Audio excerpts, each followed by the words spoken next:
Buksan niyo po ang aming isip. Papagliwanagin niyo ang aming kalooban.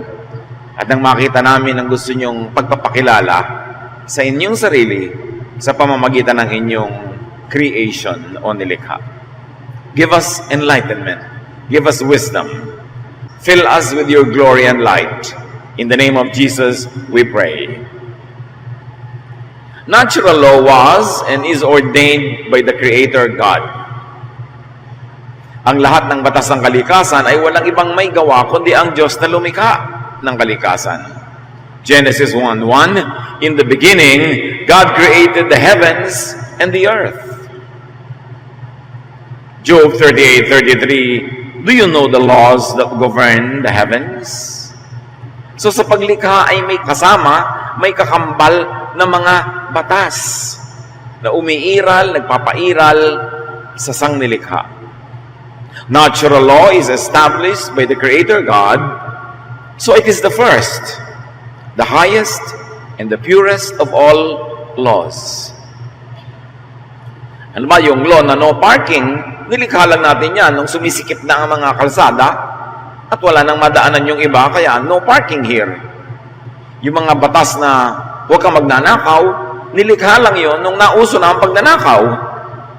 Pero yung mga batas ng kalikasan, the evaporation of water and its cycles, batas ng gravity, batas ng physics, ng chemistry, ng electricity, nandyan na lahat kasabay ng paglikha.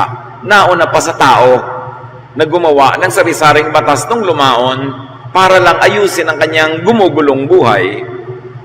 Psalm 104 verse 5, you build foundations for the earth and it will never be shaken.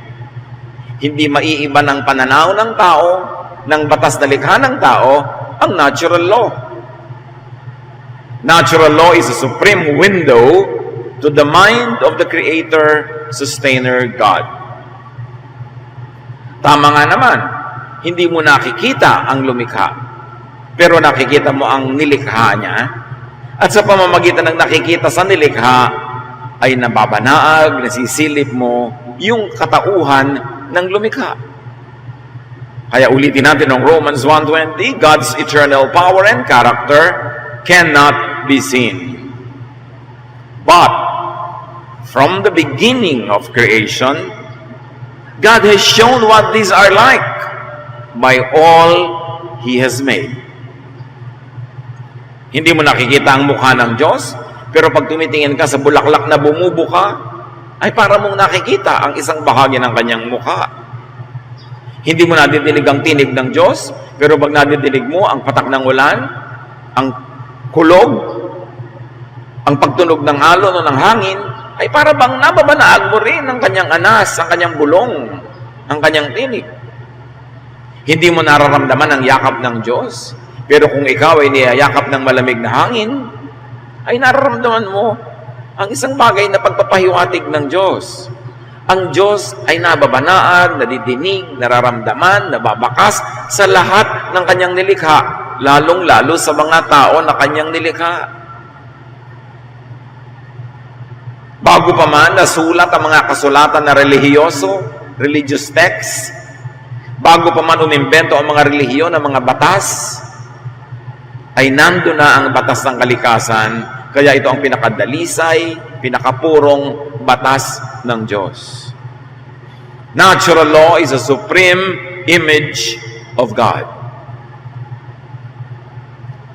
And God is made apparent and visible in nature.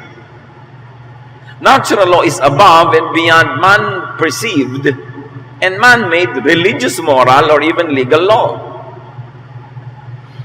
Bago pa nagkaroon ng relihiyon, nando na ang Diyos at nando na ang daigdig, ang mga planeta, ang mga nilikha. Bago pa nakadevelop ng sari-saling mga policies, kautusan, batas ang mga relihiyon, nauna na ang batas ng kalikasan. At hindi kayang palitan, takpan, burahin ng religious and even moral law, yung law of nature. Man-made religious laws must defer to natural law, not the reverse. Marami naman mga religious laws, inimbento lang ng mga relihiyoso para ayusin din ang kanilang religious life, lagyan ng organisasyon, lagyan ng kaayusan, para magbigay ng gantimpala sa mga mahuhusay at ng parusa sa mga hindi mahuhusay. Pero bago pa ang mga yan, nandun na ang natural law. Kaya dapat ang religious law ay gumagalang sa natural law, hindi baligtad. Na isa-subvert, babanggain ng religious law, yung nauna ng natural law. Maraming man-made laws, kahit ang religion. Yung mga ibang na laws na yan ay para lang sa dito dadaan ang mga babae, doon dadaan ang mga lalaki, itong isusuot mo pag kumakanta ka. Mga imbento lang yan ng tao para ayus-ayusin ang mga detalye ng buhay, pero hindi lahat ng yan ay galing sa langit at hindi lahat ng yan ay napakahalaga. Matthew 15:9, they worship me in vain, sabi ng Diyos. Their teachings are merely human rules. Nakita niyo ang komentaryo ng Diyos sa maraming religious laws? Sabi niya, bali wala ang pagsamba niyo sa akin. Ang mga itinuturo nyo, ang mga inuutos nyo, invento nyo lang. Hindi yan galing sa akin. So dapat ang tunay na mananampalataya ay marunong manuri. Yun ba mga batas na ipinapataw sa kanya, pinapairal, ay talaga bang moral, eternal, universal law of God o convenience lang ng religion? O convenience ng society, convenience ng mga sangkot. Kaya pag sinabing dapat, pagka hindi nag-practice sa choir, hindi kakanta, invento lang yun ng tao para siguro walang desentonado na kasali sa pagkanta o kaya ay para to encourage people to practice. Pero hindi buhay at kamatayan ang nakataya sa ganung mga laws. Man-made lang yun para sa mga detalye ng buhay. At madalas, imbes magpagaan ng buhay, ay nagpapabigat ng buhay ang relihiyon kung ang mga batas nito ay hindi sangayon, lalo pangat salungat sa natural law. Religion is usually a heavy burden because many religious teachings deny, even demonize, and criminalize human nature and natural law. Halimbawa, ang kauna-unahang utas ng Diyos, magparami kayo. Go and multiply. Fill the earth. That is a lot of sexual activity para magparami. Pagkatapos, later on, religions would demonize sexual desire and overregulate even sexual activity, even among couples. So, doon mo nakikita ang relihiyon umimbento ng batas na salungat sa batas na binigay ng Diyos sa kalikasan. Because all creation are very sexually wired, created to procreate, created to be sexually active. That's why the body is filled with nerves and nerve endings that are very easily sexually aroused. And yet, when people are aroused, they become guilty. They feel guilty because religion makes them feel guilty for being aroused. So, sino talaga ang masusunod? Yung batas ng simbahan o yung batas ng kalikasan na talagang Diyos at tanging Diyos lamang ang may gawa? Maraming ganun. Maraming likas sa tao. Kahit hindi mo turuan, nung bata pa, nandun na, likas na. Mamaya, minamasama ng relihiyon. Kaya buong buhay, ang mga tao, guilty for 70 to 80% of everything they do. Because conditioned by religion to feel guilty about what is really natural and God-ordained. Kaya sa halip na magpagaan ng buhay ay nakakapagpabigat pa kuminsan ang religious practice. Kung baluktot ang pananaw at kung hindi malinaw ang kaliwanagan kung ano talaga ang kahulugan at kagustuhan ng Diyos para sa kalikasan. So pag nalilito, pag gustong-gusto mong kumain, appetite which is really given by God, and you are made guilty because ang itinuturo sa inyo ay laging mag-fast, alam mo na kung alin ang mas mataas na batas noon, yung natural, hindi yung religious. So don't feel guilty for wanting to eat because you were created by God to fill your stomach with food. So yung exaggerated na pagpa-fast, taliwas yan sa natural law. Kaya si Jesus laging kinikriticize, bakit hindi kayo nagpa-fast? Yung mga disciples niya, bakit hindi kayo nagpa-fast? Kasi yung mga relihiyoso ng panahon nila, inihambing nila ang pagiging makadiyos sa laging pagiging gutom, which is against natural law. Hanggang ngayon, maraming ganun. Pag kami nanloloko sa'yo, nagdududa ka. Naku, nakaka-guilty, nagdududa po ako, nagiging masama yata ang aking isip. Kasi akala ng marami, pag relihiyoso ka, dapat madali kang lokohin.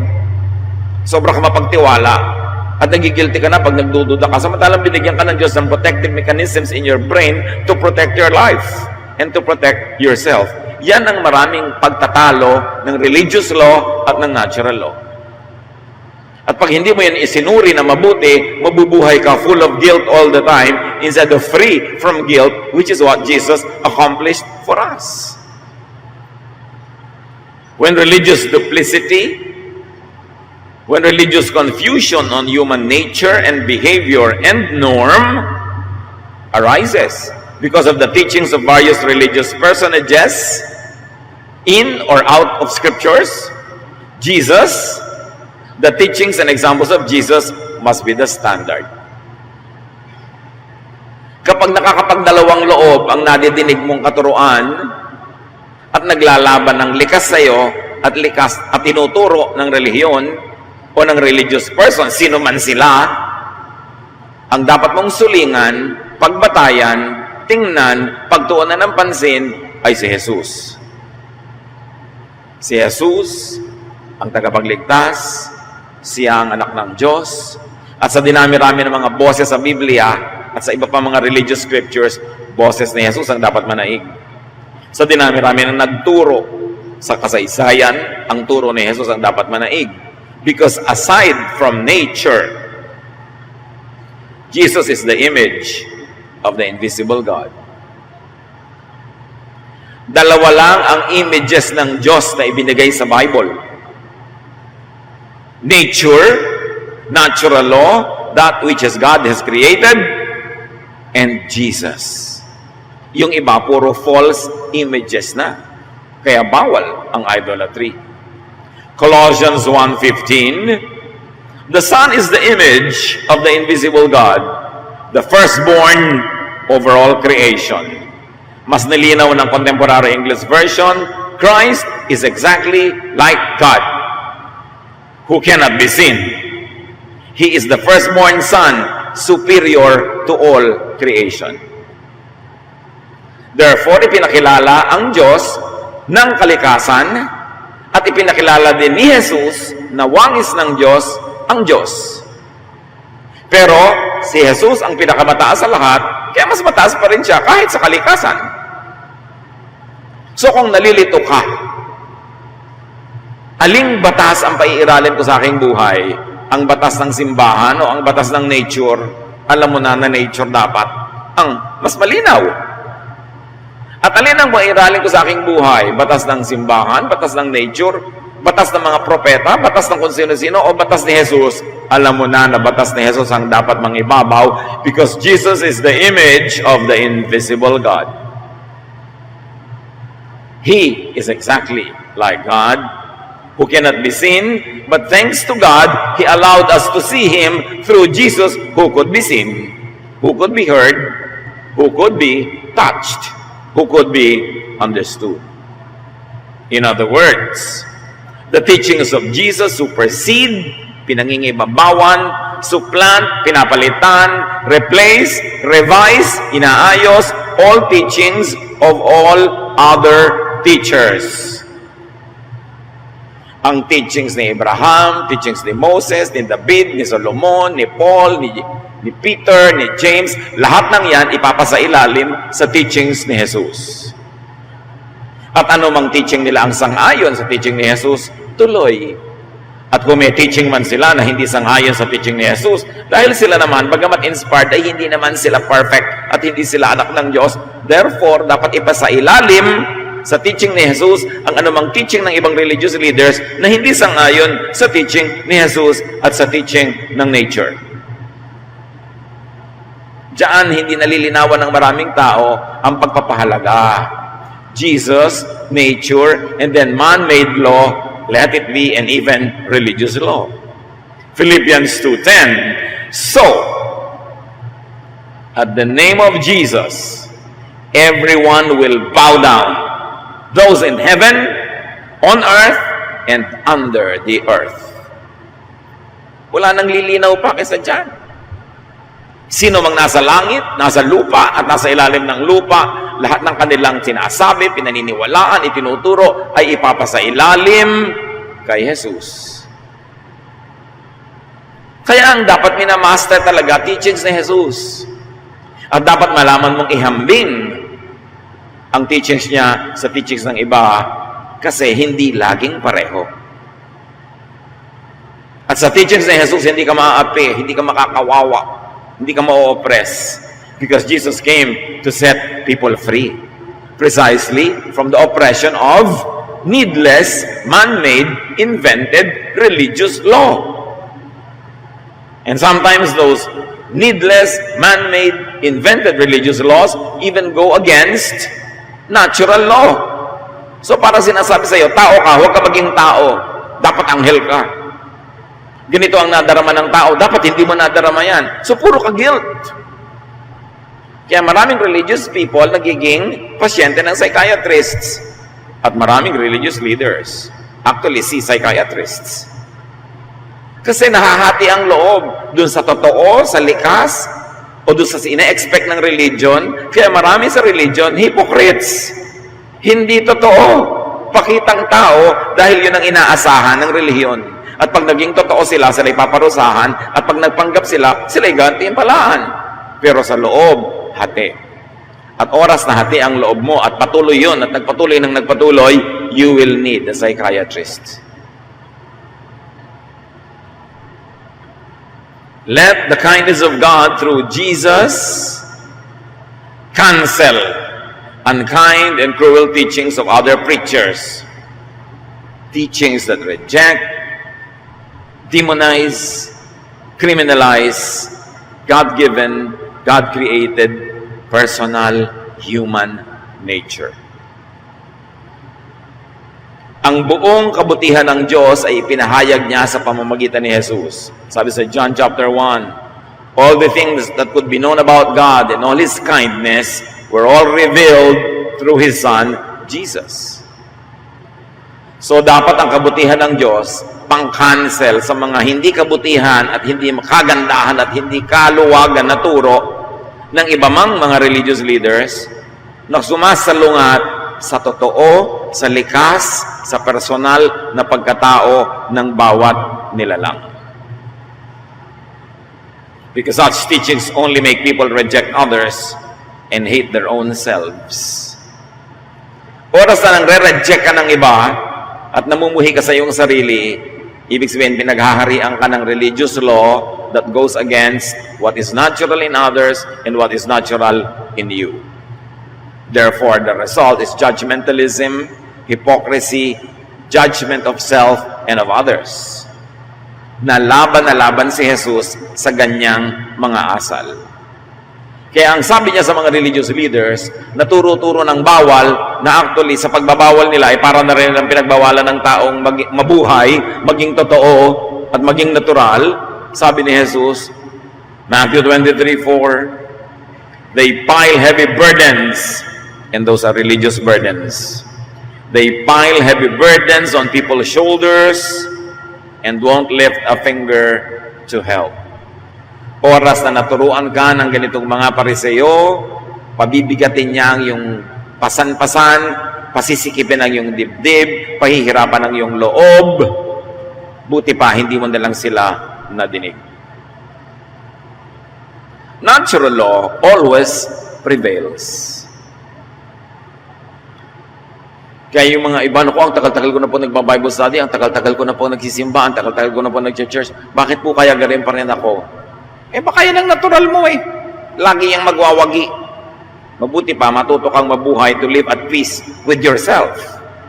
Kasi lagi mong nire-reject ang sarili mo, nakamatayan mo na ang self-rejection, hindi pa rin nangyari yung drawing na gustong mangyari ng mga religious leaders tungkol sa iyong buhay, kasi kahit sa kanilang buhay, hindi naman yun nagaganap. Drawing lang yun. Kaya nung ipinipilit ng mga conservatives yung kanilang mga religious policies doon sa mga bagong mananampalataya na ni hindi Hudyo, sabi ng isang matalino nilang kasama, nasa Book of Acts, why are we going to pile on the shoulders of the new believers the burdens that we nor our ancestors were able to bear? Bakit ipapamana pa natin sa mga bagong mananampalataya ang mga katuroang ni tayo, ni ang ating mga ninuno, hindi naman talaga napangatawanan? Bubuo na naman tayo at lilikha ng isang henerasyon ng mga mapagpanggap, mapagkunwari. Dahil lahat tayo mapagkunwari, hindi naman talaga natin nasusunod ito mga drawing natin. There's a great difference between God's natural law and a lot of religious laws. Genesis 8:22, ang magwawagi talaga ang creation. As long as the earth remains, there will be planting and harvest, cold and heat, winter and summer, day and night. Ibig sabihin lang, yung unang itinakda, hindi mapapalitan anuman ang isipin o ituro ng mga saling lahi.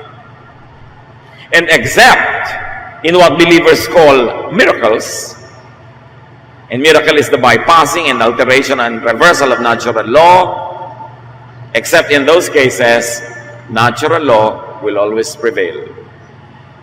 Ang isang barkong punong-puno ng mga banal na mga misyonero, lulubog din at malulunod din silang lahat because of buoyancy, the laws of buoyancy, the laws of gravity. Kung ang kanilang sasakyang dagat ay may butas o ayaw umandar o ang center of gravity ay tumiwarik o natabunan sila ng alon, kahit gaano sila kabanal, kakainin sila ng pating. Paminsan-minsan may mga himala. Yun ang reversal of natural law, cancellation of natural law. But that is not normal. And that should not always be expected. Kaya kung minsan nagtataka ka, bakit po ang daming mga missionary na sunog yung hotel, namatay silang lahat? Di po ba makadiyos sila? May mga batas ang nature. May apoy, dapat ka makalabas. Walang fire escape, hindi mo alam kung saan yung fire escape. Nasunog ka, kahit ka dasal ng dasal. Bakit po yung isang yun, missionary, nahahawa po ng sakit ng kanyang mga tinuturoang mga tao at namatay siya samantalang gumagawa siya ng gawain ng Diyos? Natural. May natural law ang infection, ang mikrobyo. Hindi exempted ang mga missionary dyan. Bakit po siya, pinagdadasal namin siya, namatay pa rin? Abay, kayo pag lahat ng pinagdarasal mo, hindi namamatay, di walang namatay. Marami tayong mga drawing tungkol sa Diyos, mga drawing tungkol sa mga laws na binulag kasi tayo ng mga baluktot na religious teachings. Kaya sari-sari ang inaasahan natin at pag hindi na ibigay ng Diyos, nagtatampo tayo sa Diyos. Samantala ang dapat nating sisihin na yung maling turo na pinaasa tayo sa hindi naman pala dapat asahan. Dapat ang itinuturo sa iyo, may ubo ka, matulog ka ng mahaba, kumain ka ng masustansya para lumakas ang resistensya mo. Ngayon, kung gusto mo magdasal, di magdasal ka. Pero kahit anong dasal lang gawin mo dyan, hindi ka kakain, hindi ka magpapahinga, uubuhin ka pa rin. Tapos magtatampo ka sa Diyos. Sino bang gumawa ng mga kalikasan? Ng mga batas ng kalikasan? Even the law of infection and the avoidance of infection. Di ba Diyos din? So kung ginagalang mo ang Diyos, igalang mo ang natural law. Don't ask God to always break His natural law and create a miracle for you. Know natural law. Know how nature operates. You should know biology, chemistry. You should know physics. You should know the sciences. Because the sciences only reveal to us the mechanics and methods of God who created everything. Hindi ko mo naintindihan ng science how creation works at cellular level. Ibig sabihin wala ng Diyos. Pag naintindihan mo kung paano umaandar ang creation, lalo mong dapat malaman na may creator. Pag naintindihan mo kung paano umaandar ang relo, dapat mong malaman na may gumawa ng relo, hindi yung aksidente. Pag naintindihan mo how blood coagulates, pag nahiwa ka, bakit naampat ang dugo? Di alam mo na ang dapat mong gawin para maampat yan. Nando na yun. Ang scientific law, ang natural law, ay holy law because they were made by the Holy God. So, mas banal ka, mas spiritual, you should be more scientific. And you should be more practical. Hindi kalaban ng Diyos ang science. Diyos ang umimbento ng science. Pagdaan ng panahon, nahahalungkat lang natin at naiintindihan how science works, dapat lalong tumibay ang pananalig natin sa Diyos. Dapat lalo nating maintindihan kung gaano siya kadakila. Hindi yan magkalaban. Matthew 24, 32 to 33. Learn a lesson from a fig tree. When its branches sprout and start putting out leaves, you know, summer is near. So when you see all these things happening, you will know the time has almost come. Anong itinuturo ni Jesus? Tumingin ka sa paligid, kahit sa mga puno, para maintindihan mo kung paano nagtatrabaho ang Diyos. Kasi kahit sa mga dahon, nagpapahiwatig ang Diyos kung anong susunod na magaganap sa paligid. Pagka ikaw ay badyaw o kaya ay taong malapit sa dagat, sa kilos pa lang ng alon, alam mo kung babagyo o uulan mamaya. Sa kilos sa mga isda, alam mo kung magdami darating na tidal wave. Sa paglipad lang ng ibon, malalaman mo kung may bagyong darating. Nababasa ang kalooban ng Diyos. Basahin mo lang ang nangyayari sa kalikasan kasi siya ang nagsulat niyan. Even big spiritual persons apply and are under natural law.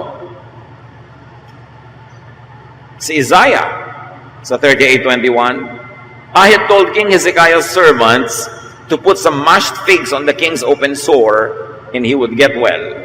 Nag-aagaw buhay ang hari dahil sa sobrang infeksyon ng kanyang sugat. Ang ipinayo ni Isaiah, herbal and natural medicine. Hindi niya sabi mag-fasting kayo at mag-pray. Sabi niya magdikdik kayo ng mga ganitong uri ng halaman at itapal niyo sa kanyang sugat, gagaling siya. Natural. Si Timothy, nung ayaw-ayaw gumaling ng sikmura niya, laging meron siyang nararamdaman. 1 Timothy 5:23, sabi ni Paul, stop drinking only water. Take a little wine to help your stomach trouble and other illnesses you always have. Lagi pong sira ang tiyan ko. Sabi ni Pablo, inom ka kasi na inom ng tubig, may mga butete. Yung mga mikrobyo. Uminom ka ng alak na may alcohol para matanggal yung mga infeksyon ng tiyan mo. Sasabihin ng mga religyoso, alcohol, di po babad yan. Makipagtalo ka kay Paul, wag sa akin. Siya nagpayo niyan eh. Sino naman may sabi sa iyong bad yun? Religion na naman. Bad malaseng, yun. Pero iinom ka ng alcohol for medicinal purposes. Anong bad doon? Nasa Bible na nga. Marami kasing mga inimbentong drawing talaga ang religion. Isang patak lang ng wine. Sin. It's sinful to get drunk and do crazy things while you are drunk. But if you take alcohol and it's good for your health, and you don't do crazy things because you don't get drunk, what is sin there? Sobra tayong mag-regulate ng behavior, nakakasakal na. At hindi nagaling sa Diyos. So ang payo ni Pablo, natural, medical treatment. Nung ang propeta ay gusto nang bumigay at mamatay, 1 Kings 19:7, the angel of the Lord came back a second time and touched him and said, get up and eat, for the journey is too much for you. So nagkakaroon na ng mental problem itong prophet na to, gusto na niyang mamatay, gutom lang pala. So ano ang payo ng anghel? Fasting ba? Prayer ba? Food and rest. Ano kailangan niya eh? Para mag-balance ang kanyang katawan. No, ang mga disipulo ay nakakanda antok-antok at hindi nila masamahan si Jesus sa paglalamay, Matthew 26:40. Then he returned to his disciples and found them sleeping. Jesus said, couldn't you men keep watch with me for 1 hour? He asked Peter. Hindi naman niya talaga pinagalitan. Sabi lang niya, talaga bang hindi niyo mapigil ang inyong antok kahit isang oras? Even Jesus recognizes human nature and human limits. Yung mga puyat, natural, nakatulog. Pagkatapos mag-organize yung church ng overnight prayer vigil at mamasamain yung mga inaantok at nanunuwag ng katabi. Bakit ka pa aatin ng mga overnight prayer vigil kung antok na antok ka rin lang naman, magpapanggap ka lang na nakikinig, pero hindi naman talaga sinusuwag mo na nga yung likod ng mga nasa tabi mo? Matulog ka na lang. Godly activity din yun. Kasi Diyos din ang umimbento ng antok para ka makatulog at nang maipahinga mo ang iyong katawan. Matthew 26:41, sabi ni Jesus, the spirit is willing, but the flesh is weak. Even he recognizes that physical nature could win over spiritual intent. God remembers that we are dust. So you too must remember that you are dust, and you must remember that other people like you are also dust. Don't over-expect. Huwag nating sakalin, pahirapan ang tao at ang ating kapwa at sarili sa mga expectation na hindi natural at hindi pwedeng mangyari. Because God is the author of natural law, He's the author of science. Science could be God's most reliable and last prophet. Ang tunay na maka-Diyos, hindi kontra science. Science ang lalong magpapahayag sa atin ng kadakilaan ng Diyos. Through electron microscopes, we see how God works in the minutest of details. Through telescopes, we are able to peep into the vastness of God's creation. Through X-rays, through CT scans, through MRI, nakikita natin kung paano nag-ooperate yung invisible parts of the human body. Science is God's great prophet. Hindi siya kalaban. At kung ikay maka-Diyos, spiritual, hindi mo dapat labanan ng scientific law. Dapat mo ma-appreciate because behind all those laws was the lawgiver, God, the Creator Himself. Dadami ang karunungan, huwag mong ignoren. Dapat kang matuto. Yung mga binabasa natin ng mga religious scriptures, libu-libong taon na yan.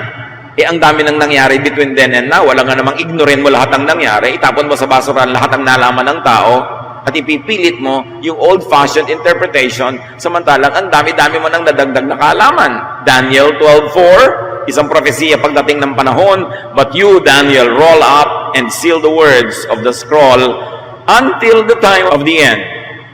Many will go here and there to increase knowledge. In other words, hindi mo dapat baliwalain ang mga nadadagdag na karunungan mula nung isinara na ang libro. Ipinasara kay Daniel, pero sabi niya, maraming madadagdag na kaalaman sa tao. Knowledge-based orientation, mind-based orientation is natural and therefore part of natural law. It is possible to have conflicts between science and religion, especially man-made and man-developed religion. But there should be no conflict between science or natural law and God. Because God is the author and creator of nature. Maaaring maraming hidwaan ang relihiyon at siyensya, pero walang hidwaan ang Diyos at ang siyensya. Kasi ang siyensya ay likha ng Diyos. Ang relihiyon ay likha ng tao. Maaari nagsimula sa revelation ng Diyos, pero maraming idinagdag ang tao over time, kaya hindi mo na malaman kung yung turo ngayon ay Diyos ang nagbigay o dagdag lang ng mga tao sa pagdaan ng panahon. Science, more than man-developed doctrines, could reveal and reflect God's truth. Si Galileo, noong napakatagal ng panahon, 350 years ago, more than 350 years ago, nag-observe siya at sinabi niya that the earth is a sphere. Bilog daw ang mundo. Ang paniniwala ng mga tao noon, lalo ng mga relihiyoso, ang mundo ay flat. Kaya natatakot silang sumakay sa mga barko at maglayag na maglayag dahil baka dumating sila sa gilid, sa dulo, malaglag sila at sa ilalim may malaking dambuhala na sila ikakainin. Yan ang paniniwala nila. Kaya malaking leap of faith ang ginawa ni Magellan na naglayag sa dagat na hindi niya alam kung saan patungo. Kasi iniisip nila noon, flat ang mundo. At kahit sa Biblia, sa relihiyon, sinasabing, the sun will rise, the sun will set, therefore the earth is thought to be flat, and that the sun revolves around the earth. Nung itinuro ni Galileo that the earth is a sphere, and it's actually the earth that revolves around the sun, not the sun revolving around the earth.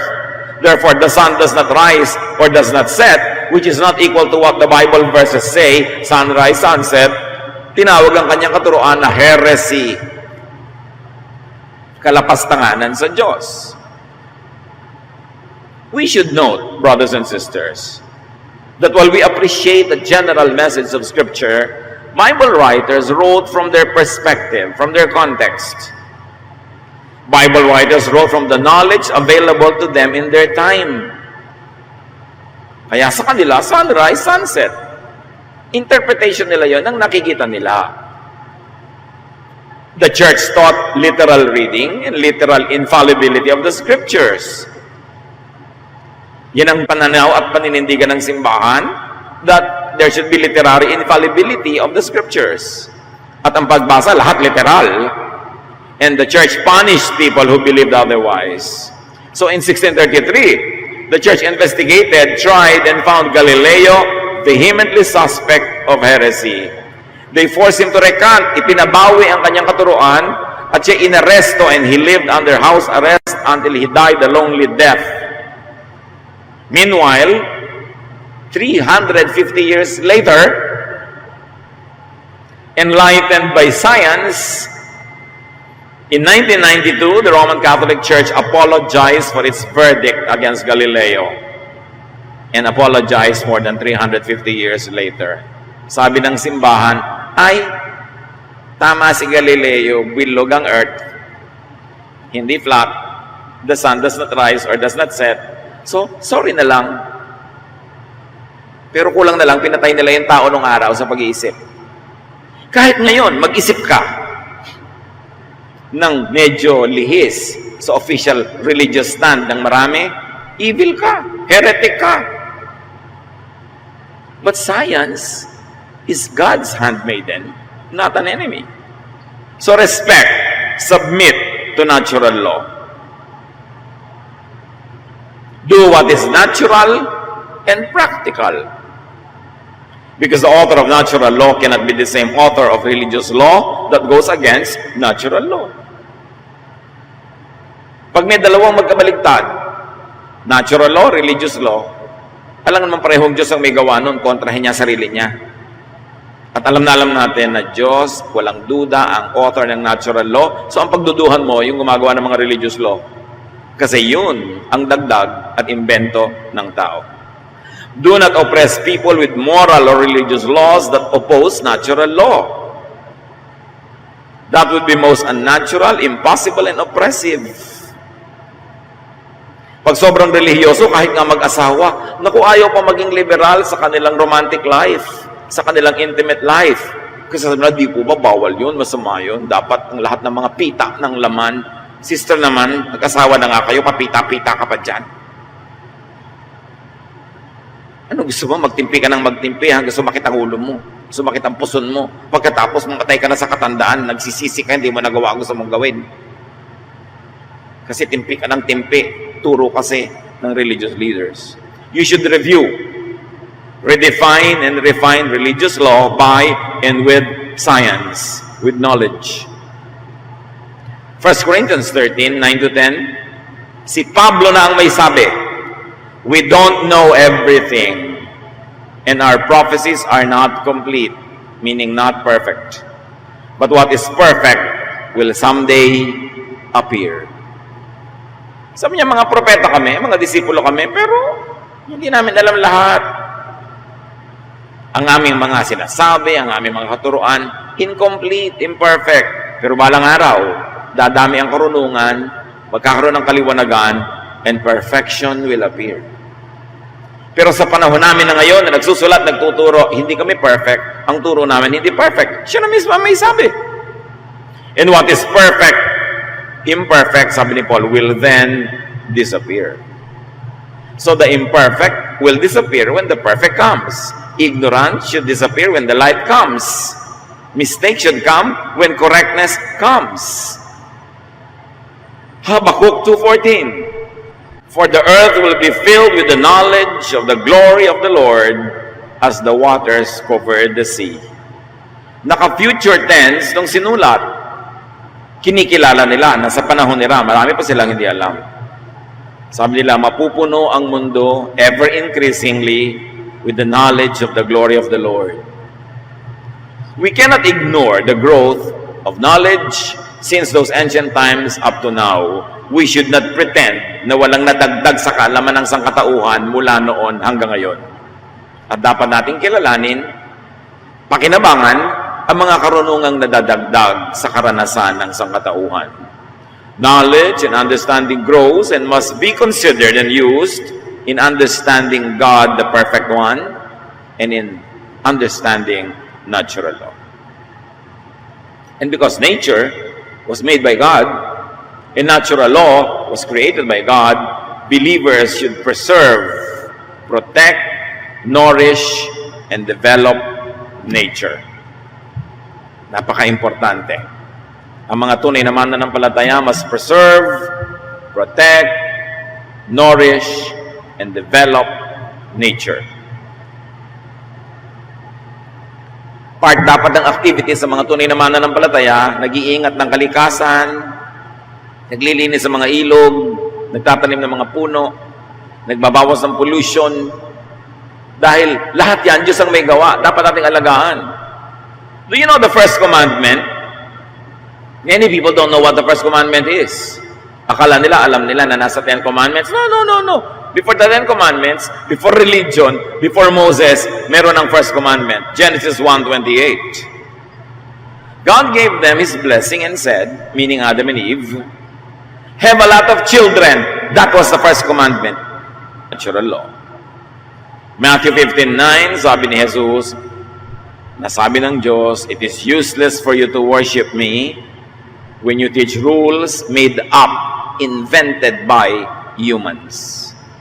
So it is important to understand and separate and segregate the true laws of God and the laws created by man. Mga kapatid, know, observe, respect, and apply natural law in daily life. Yan ang challenge. Mag-observe ka araw-araw, kapatid, kung ano talaga ang laws of nature. Halimbawa, one law of nature, most mangungutangs don't pay. Di ba? Natural law yun. Pag na-observe mo yun, tatalino ka. Malalaman mo how to protect yourself. Another law of nature, corollary to that, most mangungutangs nagkakaroon ng amnesia. Sabihin niyo sa akin hindi totoo. All you have to do is observe. Kaya mahalaga ang mga salawikain, ang mga bugtong, ang mga kasabihan. Kasi sa pag-observe ng mga ninuno natin, ng mga laws of life, nasabi nila in 2 sentences, ang napakatagal na bunga ng kanilang panunuri. Pag sinabi nilang putik din lang at putik, tawirin at ang malapit, may natural truth yon. Magpaikot-ikot ka man, mapapagod ka rin, ganun din ang ending. So, iksian mo na lang. Law of nature, na-observe nila. Ang naglalakad ng marahan, kumatinig kayo mababaw. Ang naglalakad ng matulin, kumatinig kayo malalim. Law of nature. Ang mga nagmamadali, grabe ang mistakes. Yun ang sinasabi natin. May laws ang nature. Hindi mo kailangan magkaroon ng education sa eskwelahan o PhD para matutunan mo yun. Mag-observe ka lang. Nasa 10 tutulungan mo, isa lang ang magpapasalamat. Yung 3 magrereklamo, yung 4 makakalimutan ka, at yung iba magagalit pa sa'yo. Law of nature, totoo yun, pabalik-balik na rin naman ang buhay. Kailangan nag-observe ka ng natural law in fact, because of spiritual faith. Isa pang law of nature, pag faithful ka talaga sa giving, sa tithing, abundant ka sa buhay. Totoo yun, observable, at pinapatunayan ng marami. Bakit kaya? Hindi natin alam why it works. Pero ibinigay naman na utos. Tapos hindi naman kung ibinigay na religious utos at inuulit-ulit ng simbahan, yun na nga yun. Tingnan mo kung nag-work talaga sa buhay mo. Dahil talagang lahat ng givers nagpapatotoo na sa mga pangangailangan nila, dumarating ang tugon ng Diyos. Law of nature. The law of giving. So know and observe human nature in dealing with others, in your own natural self and reality. One law of nature, people are really selfish. Kahit anong pambubulag sa'yo ng mga philosophies and religions, ang katotohanan ay, people are selfish. Your children are selfish. Your parents could also be selfish. Although they could be the most selfless people on earth.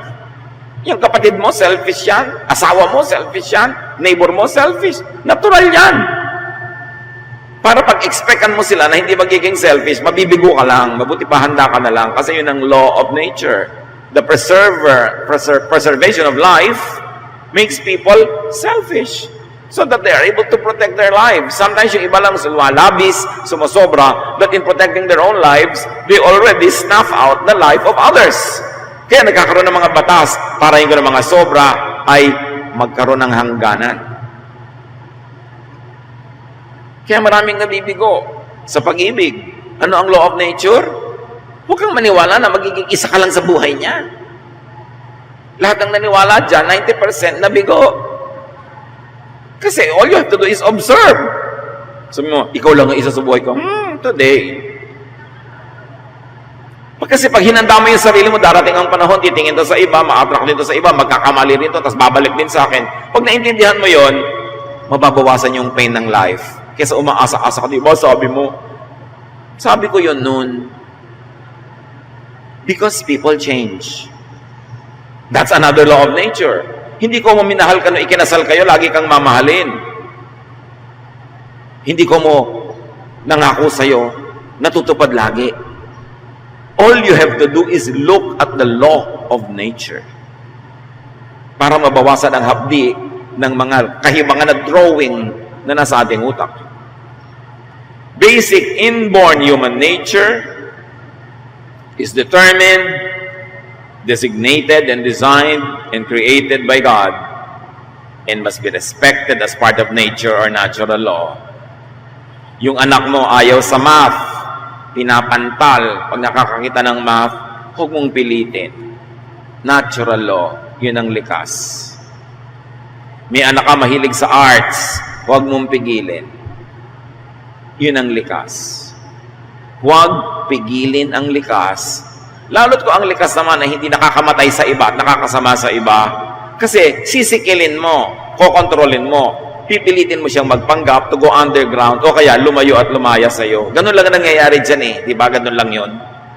Hindi ba kayo nakakakita ng law of life? Na yung mga magulang na laging ipinipilit ang gusto nila sa anak nila, naglalayas lang yung anak. Hindi pa ba sapat ang nakita nating example sa buhay? Para makita natin, yes, may law of nature. Ang tao, parang ibon. Ibon may layang lumipad. Di ba? Kulungin mo at pumipiglas. So, sino mang kinukulong mo, nagpipiglas. Pag kinukulong mo boyfriend mo, magpipiglas. Kinukulong mo anak mo, magpipiglas. Huwag mo nalang kulungin. If you love something, sabi nga nila, set it free. If it comes back, it is yours. If it doesn't come back, it never was yours. So, nalaman mo na. Mas relax ka sa buhay. There are laws. At yung likas na tao, may likas na ugali. Bata pa lang ang liliit, nababanaag mo na ugali.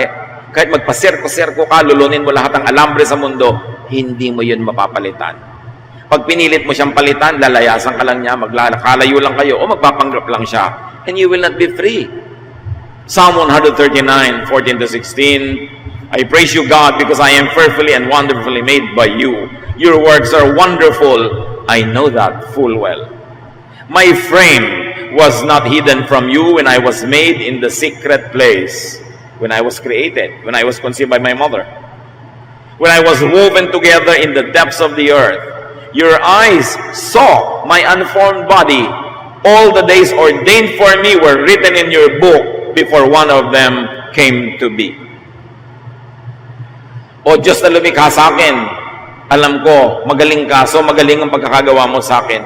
Kasi nabubuo pa lang ako sa sinapupunan ng aking ina, ikaw yung bumubuo sa akin. Alam mo kung paano ako nabuo, alam mo kung ano ang material that I am made of. And because you know what I am made of, you know what I'm capable of, you know my inclinations, therefore you already know what I will do in my life. Naka-ordain na yan. Pag hindi natin iginalang ang likas na pagkatao ng isang tao, ay hindi natin iginagalang yung kalooban ng Diyos na lumikha sa Kanya at ilalayo lang natin ang loob niya sa atin. We cannot and we do not change people. In another promise ng religion, join our church and you will change and get a life by starting with who and what you really are. People do not change. Meron pa, Diyos ko, baguhin mo po ang anak ko. Kung binabago ng Diyos ang tao, di kasalanan niya lahat yung hindi nabago. Dahil ba't yung iba, hindi niya binago? Yung pala naman, binabago niya tao. Again, drawing ng religion. Ang itinuturo sa atin ni Jesus, hindi baguhin ang tao, kundi tanggapin ang tao. Tanggapin ang kanyang katotohanan. Baguhin lang yung mga konti-konting mga uga-ugali niyang pwedeng baguhin. Alam nyo, yung what was taught, what was learned, can be unlearned. Yun ang pwedeng baguhin. Bad behavior siguro, bad habits that were only learned because of bad instruction and bad bringing up, pwede yun mabago. Pero yung likas na pagkatao, hindi yun nababago. The sooner you accept it, the more you will relax in life. And the more you are relaxing, you will be as a companion. Because if God changes people, di kasalanan ng Diyos if He doesn't change people. Pero sabi sa Jeremiah 13:23, can an Ethiopian change his skin or a leopard its spots? The obvious answer is no. You cannot change what you are at birth. Kahit anong relihiyon ang salihan mo, kahit anong version ng Bible ang basahin mo, kahit mangayayat ka't mamatay ng kafa-fast, God created you for what you are. Glorify God by being the best version of your true self. Respect peoples in your own nature and natural composition. Yung pagkatao, likas na ugali, ang pwede lang baguhin yung acquired behavior. Pero yung natural composition, hindi yun naiiba. Do not let religious superstition and religious bias rule over knowledge and over science and over nature. Teach and make people respect your nature. Respect natural law. Marami yan. The law of balance. Tawag ng iba, na allergic ang mga Christian karma. Meron talaga. The law of balance. The law of giving. The law of poetic justice. The good is rewarded, the evil is punished, although you have to recognize how the punishment comes and how the reward comes. Live by natural law and relax. Rest and be at peace. God created you. God also created all other beings around you. Accept your reality. Change what can be changed. Accept what cannot be changed. And enjoy your life. Dear God, thank you that you are the author of natural law, which is impersonal at many times, therefore without bias, therefore just.